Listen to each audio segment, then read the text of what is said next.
clubbers. Okay, so we're now on to week 2.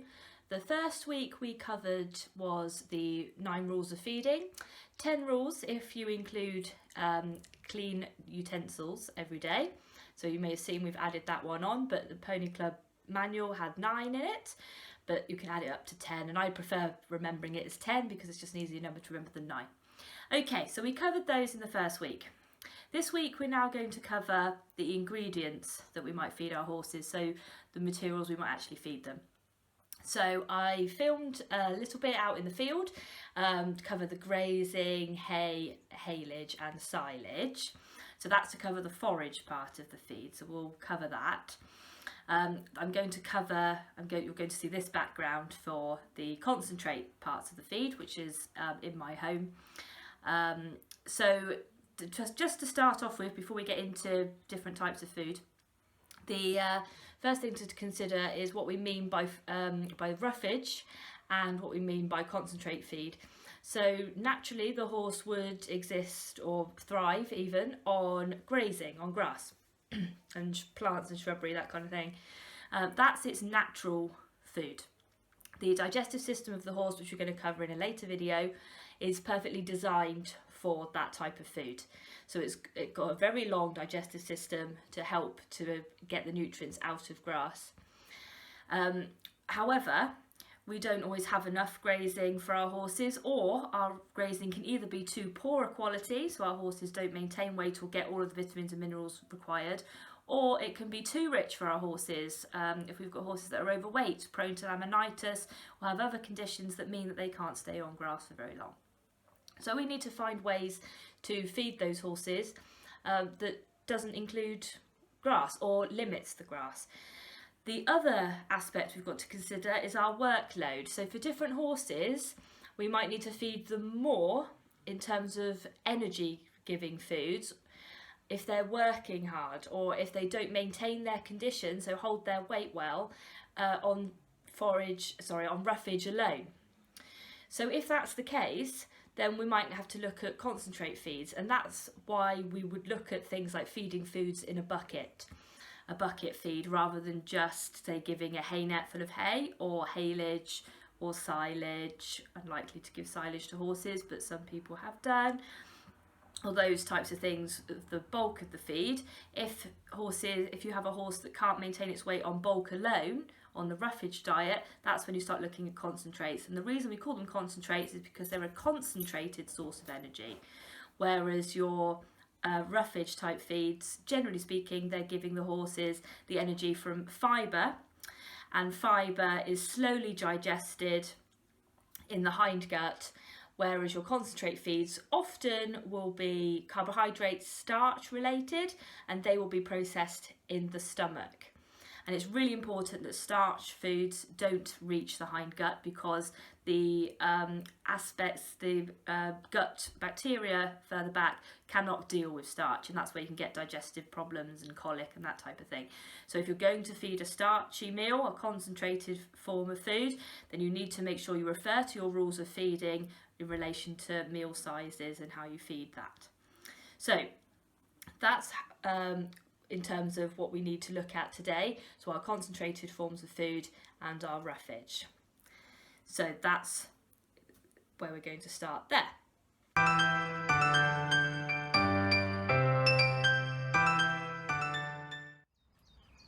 So, types of roughage that you can feed your horse. So the fibre sources of your horse's diet is extremely important and should make up the majority of your horse's diet, except in very specialist cases.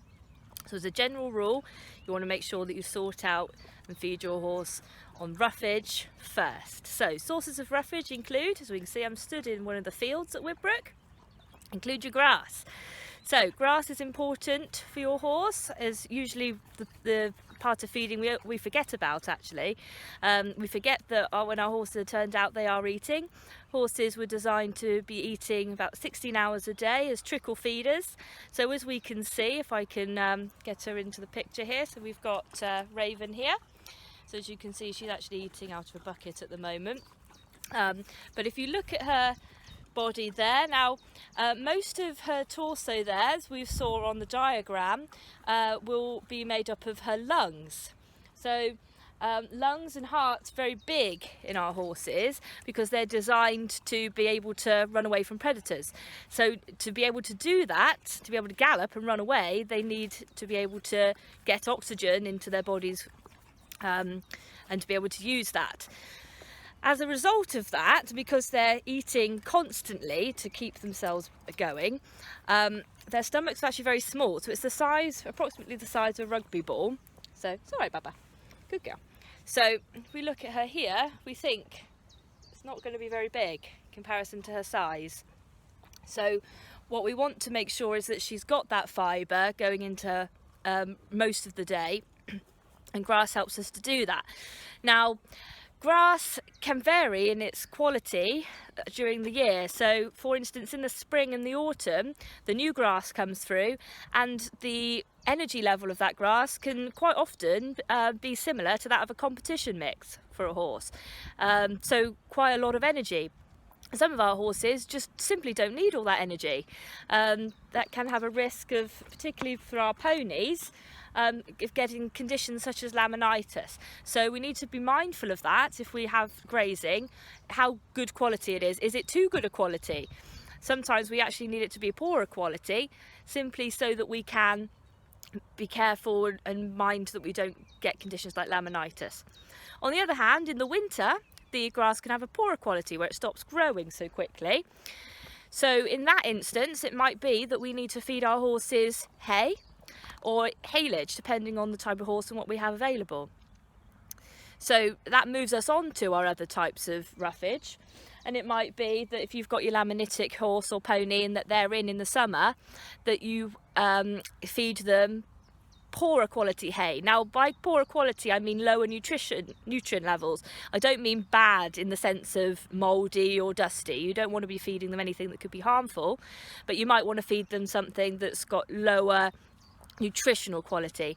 If the hay you've got is quite good, then what you want to be doing instead is with your hay, you could soak your hay. Soaking hay between 10 and 20 minutes can reduce the nutrient content. You can also do that if you have dusty hay and that's all you're able to get hold of, then that will reduce the dust. And different hay can have different types of grasses in it, and I will add in and show different types of hay. Some, as I say, is higher quality than others, and it depends from what pasture the hay has been harvested from. But hay is your drier roughage. So essentially, to create hay, what you have to do is you have to remove the moisture content.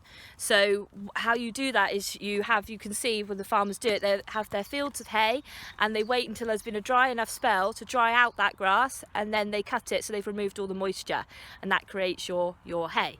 So it's quite a drier feed. So you have to bear that in mind, that it's drier than your grass, because you'll need to make sure that you provide your horse with a moisture replacements such as, I mean, obviously they should have water all of the time, but it might be that you need to either soak the hay or make sure that when you feed anything in a bucket, if you do, that's wetted down, to take into account that they're going to be getting less moisture. Your other option, other than hay, is, as I said, haylage. Now, that we create haylage by removing the sunlight. So instead of removing moisture, we keep the moisture, but we remove the sunlight by packaging it in plastic packaging. And so as a result, haylage is wetter, but it can also have higher nutrient content. So because it's wetter, you need to feed more in volume, in weight of haylage than you would have hay. But if you've got a horse that does very well or in terms of its nutrients, then you've got to be careful, because you might end up having to feed too much, in the sense that because there's more moisture in it, but it's higher nutrient, you've got to be careful, because if you try to feed weight for weight the same, if you had something that was a very good doer, you might end up getting it too fat. So you do have to bear that in mind. So ideally, if you have a good doer, you want to pick hay, and if you have a poorer doer, haylage. Or if you've got something that can be on either, then it's up to you, personal preference, what you choose. But you do need to feed, to meet the fibre requirements of the horse, you need to feed more haylage than you would hay, because the moisture content is higher, and if you have higher moisture content, then there's lower actual feed content. So for example, just to give the example of a carrot is 4/5 moisture. So when you feed a carrot to your horse, you're only actually giving the horse a fifth of that as actual feed product. The rest is actually water. So when people say that carrots are high in sugar, they aren't if you're feeding just a whole carrot, because of how much moisture is in them. If you've got rid of all the moisture and just fed the actual food part, so the fifth, then it would be high in sugar, but it actually isn't when taken as a whole. Okay, so those are your main roughages. The other one that you may hear about and is included in the Pony Club textbook is silage. That's created more for cows, and that is even higher water content than haylage, and is not, generally speaking, suitable for horses because it can cause gastrointestinal issues, can cause them to colic, and it's generally speaking, it's too rich for horses, better for cattle.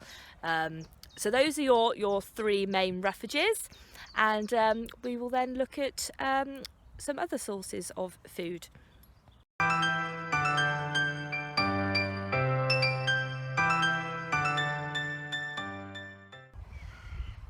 Okay, speaking of hay, if you have a field that's very bare like this is our winter field that's now resting, and there is no grass on it, which there isn't at the moment, the way you can make sure that your horse's nutritional requirements for roughage are met and keep that digestive system working is to feed hay. So here we have a hay rack, and that's out here in the field, and that was used over the winter to make sure that the horses had enough hay.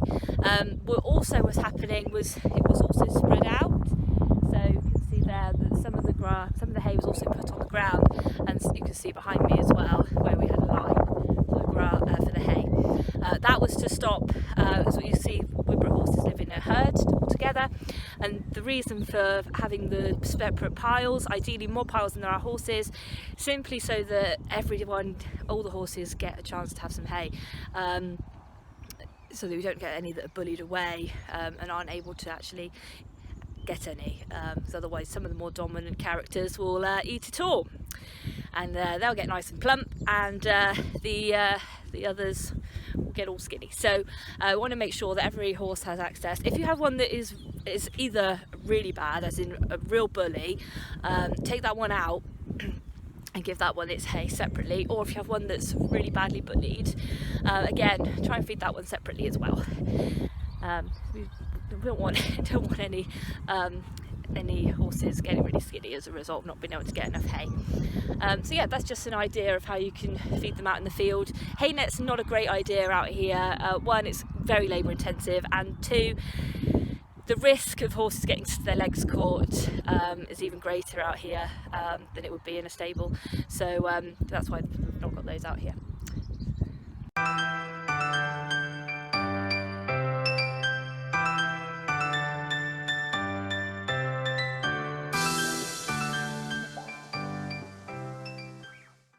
So now that we've had a look at the roughage part of our horse's diet, the fibre part of the diet, we now need to look at the concentrates that we're going to put in the diet. So as we've discussed, you might look at putting concentrated forms of food into your horse if the horse is not maintaining weight, so if you're not maintaining their condition on either from a workload perspective, so if your horse needs more food in order to work, or if your horse loses condition for a variety of reasons. It could also be you have a horse that's breeding stock, so you might have a mare in foal, or you might have young stock, and for those sorts of reasons you might want to feed a concentrate. In our third video, so next week, we're going to look at forming a ration, and we'll go over why we would feed those types of things and in what quantities in that video. So today we're literally only going to look at the ingredients themselves. So on to concentrates.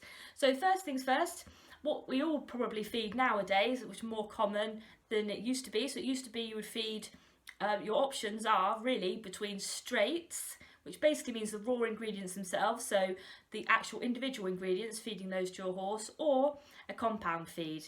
And a compound feed is basically when you've got a feeding manufacturer, they take all the hard work out for you. So what they do is they source those ingredients, they put them together to form a ration for a particular type of horse or pony, They'll put it into a sack. It goes through a variety of different safety checks, nutritional checks, that type of thing.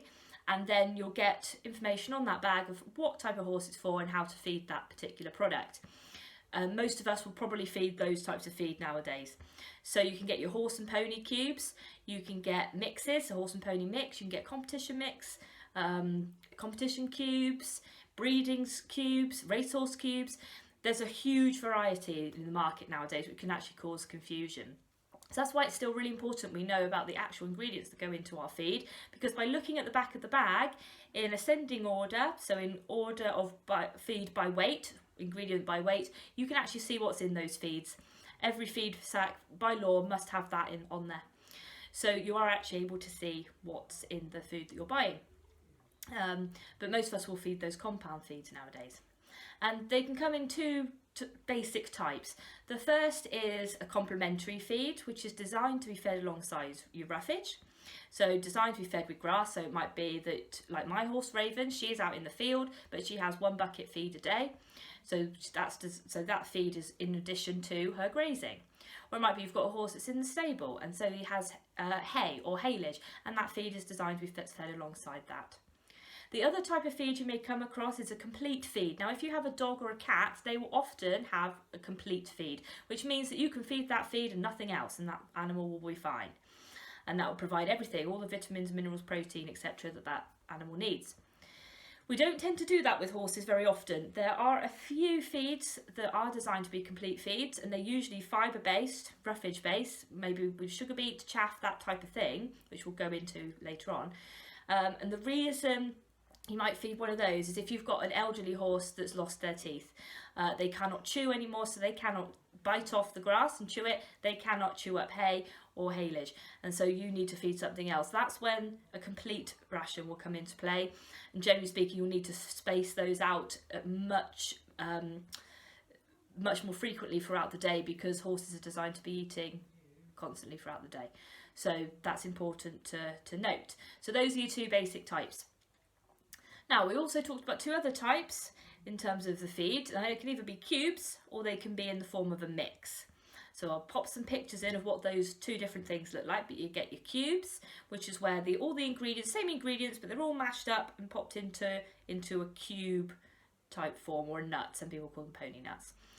And then with your mixes, they've not been all crushed up. You can visually see all the different ingredients in there. And they may have a coating of molasses just to add to the palatability and to minimise the dust. So you can see the ingredients in a mix, you can't see them in a cube. Now, the reason a lot of people prefer mixes because you can see the ingredients, and because it's visually appealing to us as owners. We can see it's very pretty. Quite often they put peas in there, maize, very nice, colourful. But quite often, if you look at the ingredients for a mix compared to the cube of the same type, so it might be you have horse and pony cubes, horse and pony mix, and it's designed for horses in light to medium work, for example. If you have a look at the ingredients, quite often they're actually not the same.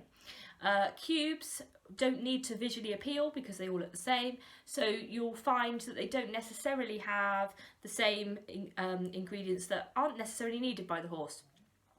It might be that because the manufacturers want you to buy that feed, that they put extra ingredients in the mixes to make it more visually appealing than they would in the cubes. So that's just something to bear in mind. As a result of that, cubes tend to be less heating, less likely to heat your horse up, make them excitable and fizzy, because they have lower starch levels than a mix. So if you're trying to decide, do I go for a cube or a mix, if you have a horse that tends to get a bit excited or needs lower starch levels for whatever reason, cubes are going to be a better bet than your mixes. Mixes tend to have a higher starch content because they often will contain peas and maize. Those are two different types of starches, carbohydrates, which often won't be put in a cube, particularly for the horses in lighter work, simply because they don't actually need them, but it looks it's visually appealing to have those in a mix. So just bear that in mind. Now, the Pony Club manual, which I've got here with me, has actually listed advantages and disadvantages of feeding cubes or mixes compared to feeding a diet of straights. So let's have a look at the advantages, shall we? So they've just got them up here. this manual, this is the 12th edition. This is my own copy from when I was in Pony Club. So I think we're now on, I'll check, but I think we're on the 14th edition. So it might be worth just checking, but it hasn't changed dramatically. This will still be very relevant. So advantages of mixers and cubes. So what the Pony Club have said here is they save storing several different types of grain. That's very true, particularly if you've only got one horse. You do not want to have to be having about 5 different feed bins. If you are feeding mix or cube, that's one bin, which is excellent. They save the mixing of feeds. You don't have to mix them up, saves you time. They ensure that the horse has a standardised, balanced diet with the necessary vitamins and minerals. That's really important, actually. With a cube or mix, that's all been done for you. The vitamin and minerals have all been sorted out for you. Whereas if you're making your diet from scratch, you have to either try and manually balance that diet, or you need to buy a vitamin and mineral premix, or feed a balancer. Okay, which we'll talk about that in a moment. Another advantage, with horse and pony cubes or pasture mix, the animals are less likely to hot up than when only oats are fed. So similar to what we were just talking about with cubes versus mixes, sometimes it might be that your horse hots up if you feed straight cereals. They talk about oats there, but they don't if they're on a mix or a cube. Right, the disadvantages are, it is difficult to detect the quality of the ingredients. That's very true, because you don't know where they've been sourced from. You have to rely on the company to do that. However, most the well-known companies these days are reputable, so you have to decide how concerned you are about that. Fed in excess, they can become boring as a diet.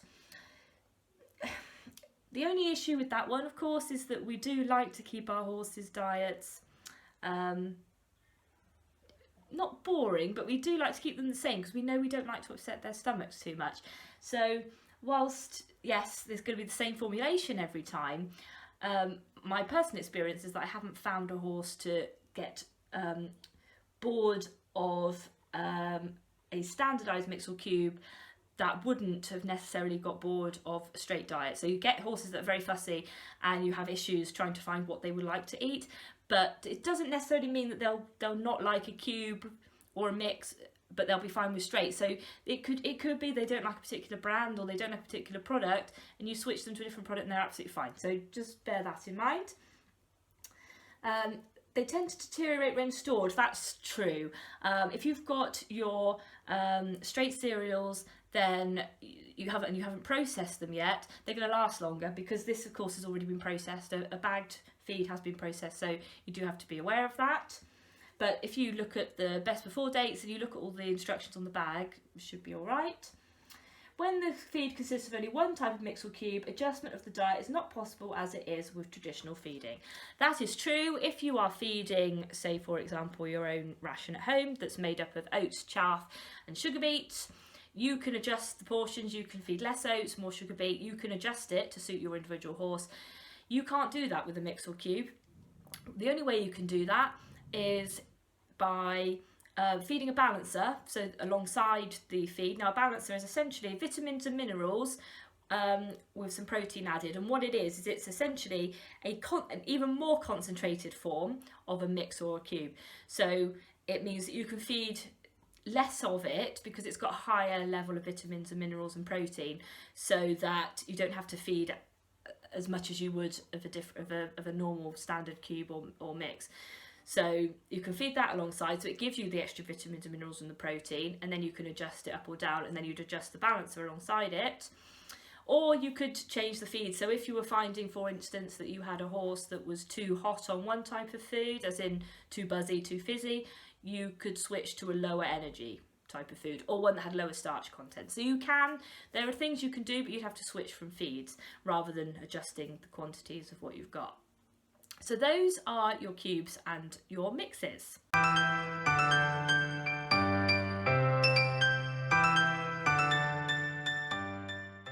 Okay, right, now we're going to move on to straight cereals.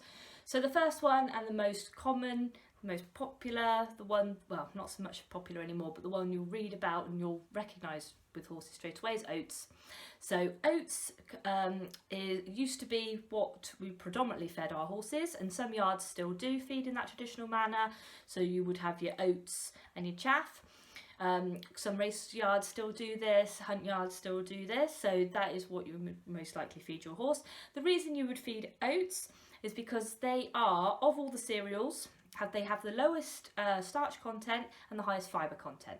So they tend to be the safest to feed of these cereals. For that reason, because it's starch that could make your horses hot up and also cause other digestive problems. So you can feed a higher quantity of oats safely than you could some of the other cereals. You get different variety of oats. The old-fashioned black oats are your most fibrous, so they are the best for your horse. More common nowadays is your white oat, so it still has a husk on it, so that is useful because that's where the fibrous portion is. And you also get your naked oats where the husk falls off as part of the process. The problem with naked oats is that it has a higher starch content, lower fibre content, so you have to be a bit more careful. You can't feed the same weight in your traditional oats as you could with your naked oats. You need to feed less naked oats because there's more starch in there. You can feed oats whole. As long as your horse has good teeth, they will be able to chew through the husk. It's a good size for horses to eat, that's absolutely fine. Otherwise you can feed them rolled. You have them rolled, or you can have them clipped, or you can have them crimped, so you can process them, but you don't need to process oats. That's the other useful thing about oats. They don't need processing in the way that the other cereal grains do. So those are your oats. Now, your next cereal is barley. So barley is another one that's particularly common. Often will be fed to horses as part of a fattening. Horses that need to gain weight will often be fed barley because they have a higher energy content than oats, so they would be fed to the horse for that reason. Now, barley always needs to be processed, can't be fed whole to the horse, must be processed. Now, there's different ways of doing that. So if you're feeding them straights at home, you can either cook them, so boil them, but a feed company will often do various different methods. So you might hear of micronization, which essentially they microwave them, or they might extrude them. So there are various different ways of processing them, but they must be processed. You cannot feed barley whole to horses as they aren't able to digest them. So that's your barley. And you'll see barley used in a variety of different horse feeds as well. It's quite a common one, although some horses have intolerances to barley, so they wouldn't be fed them. Right, so you have also your flaked maize. Now maize is your sweet corn.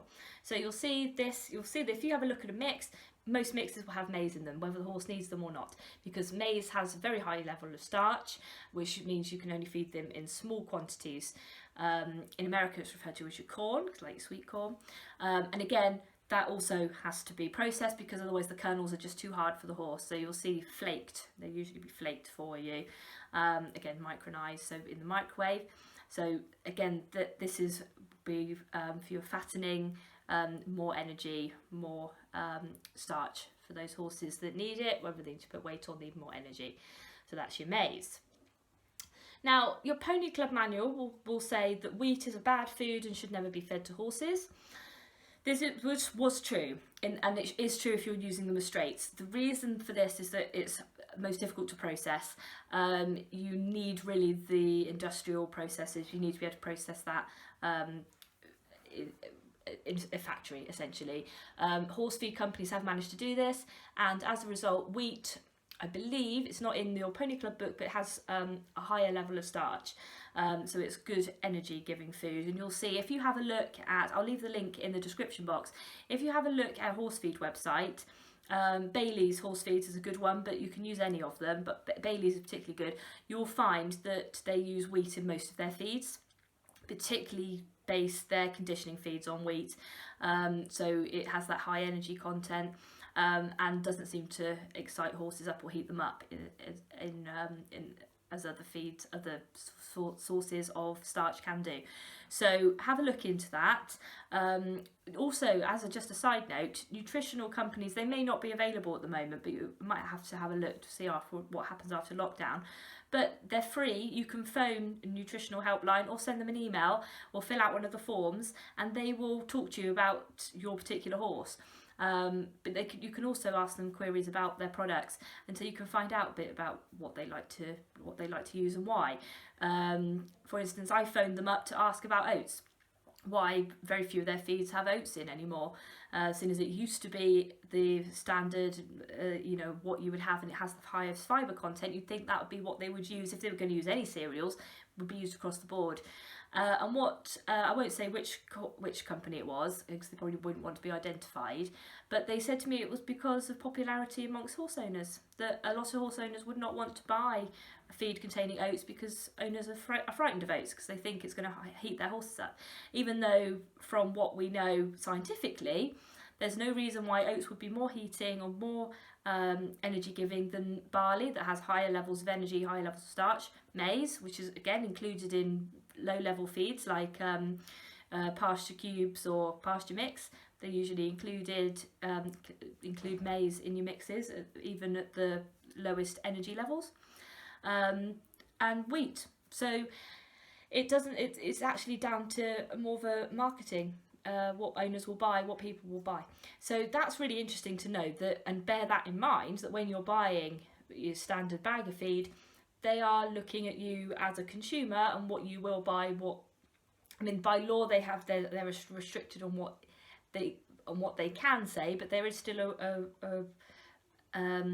they still do have some leverage, some flexibility there in what they're able to say, that their feed does. And you'll find actually, if you look at lots of ingredient lists, that many feeds are actually very, very similar, but they'll say they're for different types of horses and very different. But actually, and they've been caught out, some feed companies have been caught out a couple of times by consumers saying the ingredients and in nutritional analysis look exactly the same between these two feeds, and said actually it is the same feed, we've just given it another name to appeal to more customers. So it's worth bearing that in mind. Okay. Moving on to bran. So bran is made out of wheat. You may have heard of bran. Traditionally, bran was given as a mash to tired horses, maybe once a week or after a very tiring day like out hunting, as a form of a laxative. Now, more recent science has suggested that this is not a good idea. The reason it's a laxative is because you've upset the horse's stomach. It's not actually helped that tired horse. It's actually just upset the stomach. That's why it's had that loosening effect. So just be careful. If you're going to feed bran, you would need to feed it on a regular basis, not just once a week, because the horse's stomach needs time to get used to that different feed. A big problem with bran though is that it has an unbalanced calcium to phosphorus ratio. Okay, so your horse's ratio should be 2-to-1, calcium being higher than phosphorus. Bran is the other way around. It's got more phosphorus than it does calcium. So if you're going to feed that, and incidentally, all of the concentrates that we've talked about, all the cereals do have a higher phosphorus ratio relation to calcium. So if you feed any of those, you must balance it up with something that's high in calcium, which could be sugar beet, lime flour, or have a look at balancing them up with a balancer, particularly one that's used for balancing a cereal-based diet. But you do need to be careful of that. You don't have a mineral deficiency caused by feeding too many cereals and not balancing up with something that's high in calcium. So that's your bran, and usually that will be fed as a mash. And in the book there is a whole section on creating a bran mash. It then moves on to linseed, and again different ways of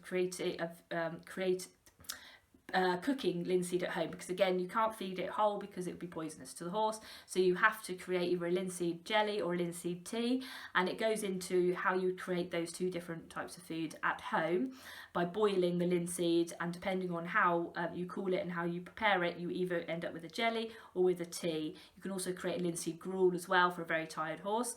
Linseed is very good for putting condition on the horse. It also can help give them a shine as well for their coats, very fattening. So it would often be fed to horses that are working hard in winter, particularly hunter horses. And quite often the texts are based on, in terms of the fattening and feeding, based on hunting horses, because traditionally in the UK, particularly in England, that's what we would be doing with our horses. We would be hunting them. That's what we're known for as a tradition. So that's useful to know. So those are your cereals.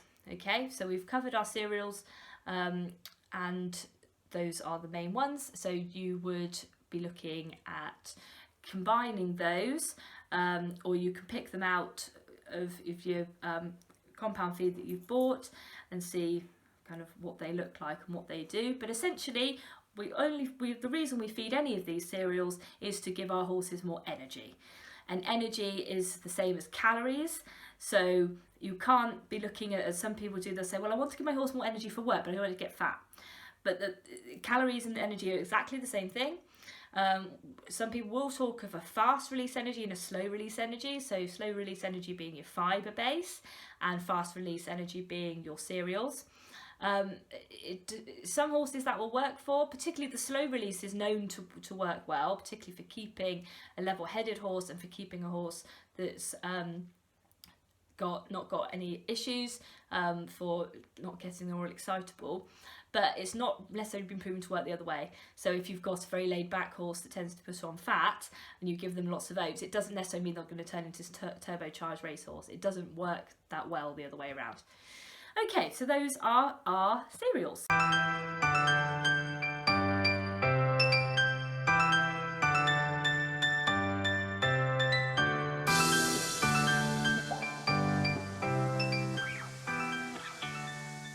So we've looked at our cereals. We're now going to have a look at a couple of things that we might add to the bucket feed that are not cereals and are not fed primarily for energy. They're fed more for bulk, or for roughage portions to add to that concentrate feed. So you may have heard of chaff, or chop as it's sometimes called. Your chaff is primarily made up of oat straw. Sometimes it might be alfalfa. Your oat straw is there primarily as a bulky feed, so something to give your horse to help them to feel fuller, and to keep the guts working. It doesn't tend to offer a lot of energy, so it's particularly good if you've got a horse that needs more fibre and that it needs to keep the digestive system working, so it needs to keep eating, but it's a bit overweight or it has that risk of being overweight. So you might want to feed your oat straw because it has low nutritional value, so that's really useful. It also can be fed in a bucket feed to help slow the horse down. If you've got a horse that eats its food too quickly, you can put your chaff in and mix it up with your cubes or your mix or your straight cereals, and that will help to slow the horse down, make the feed last longer so that it doesn't just go into its digestive system and just get pushed through. The other thing you might add is something that I add to Raven's feed, which is sugar beet. Now, sugar beet you need to be careful with because it usually needs to be soaked for 24 hours before you can feed it. Some brands it's 12 hours, and there is a brand called Speedy Beet that can be fed within 10 minutes of being soaked. I feed the 24-hour version, so it means that I have to make sure I soak the feed in advance before I can feed it. The reason you need to soak it is because it swells up, so it takes the water and it becomes more voluminous. So it starts off being, say, a handful, and then it will become a whole bucket full. You don't want that happening in the horse's stomach because that will be painful and could cause colic, which could result in death, essentially. You don't want the horse to have that problem. So what you want to do with your sugar beet, check the bag. Make sure that wherever you store it, because it can look a bit like pony cubes, make sure you know which is your pony cubes and which is your sugar beet. Really important. So I always have some kind of soaked ready because I need it for the next 24 hours. So I have that soaked, and it looks completely different once it's soaked. It's all, I'll pop a picture in, but it will be all more of a mash, it will look like. So you can either have cubes, so they look like pony cubes, or you can have them as shreds, so it will look a bit like what are they called, bran flakes. It will look a bit like that, and then you'll soak it and then be able to feed it later. But you need to make sure that you know the difference, and it is part of the syllabus, knowing the difference between a pony cube and a sugar beet cube, and what you need to do to make sure that doesn't cause a danger. Sugar beet's really good because not only is it a good source of fibre for the horse, but it's also got pretty good energy in it, but it's slow release energy.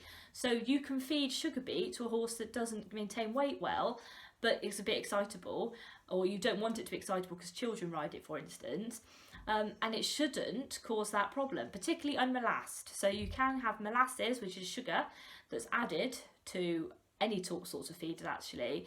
It could be a molasses chaff and molasses sugar beet, molasses cubes, and that can cause some horses to be more excitable. But you can get unmolassed versions of all of these things, and unmolassed sugar beet shouldn't cause that problem. What I have found in the past though is that unmolassed sugar beet can be less palatable for some horses, in the sense that they don't eat it up as well as the molasses version. But that's a given really. You're adding molasses to sweeten the flavour, whatever it's added to. So, but that is a way of making sure you don't get that extra sugar in there. And potentially sugar beet is, the name makes it sound like it's full of sugar. It isn't. It's a byproduct, it's a human byproduct. Once we have extracted the sugar from the sugar beet root, it's a root vegetable, that's what's left over. So it's once the sugar's extracted, that's what's left of the root. So actually it's not sugar, unless you've added the molasses, it's not high in sugar at all. But what it is good at is high in calcium, so it's good at balancing out your feed. If you've got cereals in there that are higher in phosphorus, so it's got a good ratio there.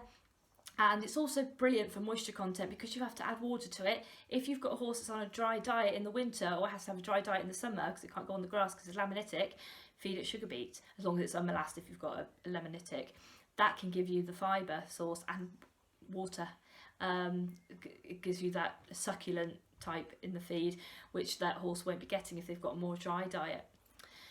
Speaking of succulents, we can move on to looking at various different types of succulents. So your apples, your carrots, grass, and also you could be feeding other types of green food. So if it's a vegetable that's safe to be given to horses, like parsnips, those types of things, that can be added to the diet just to add that moisture content to the feed.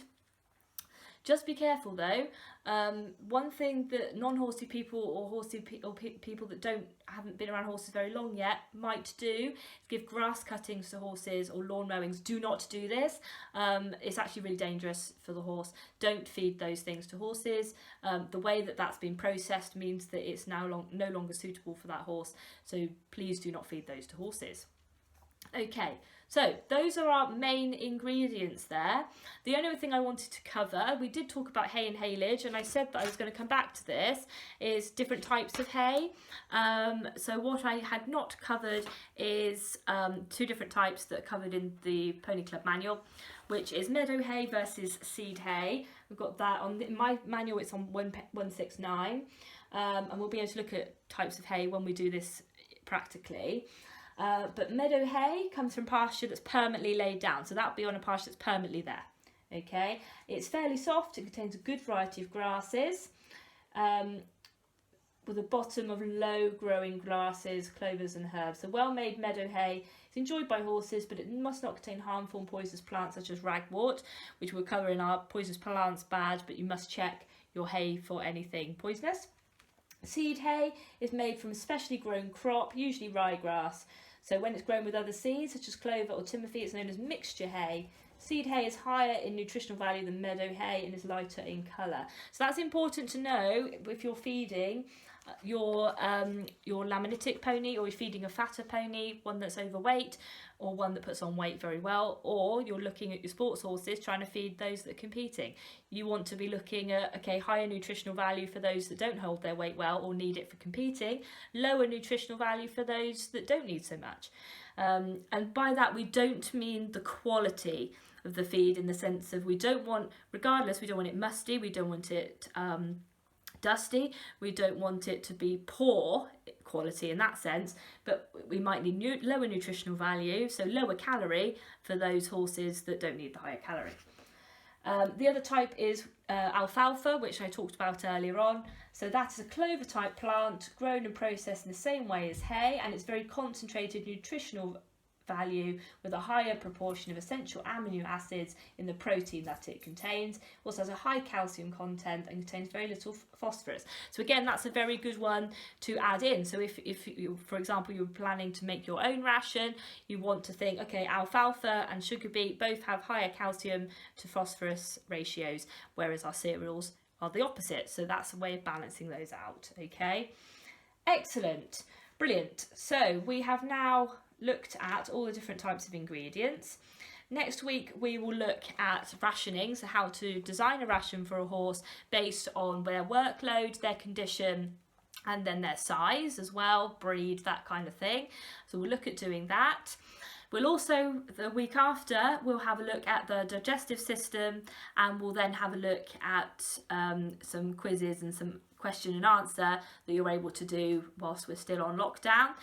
What I'm planning to do is to do a test. For those of you that have been following these, we'll have a testing day on this where we'll look at the practical aspects and then get the large feeding badge.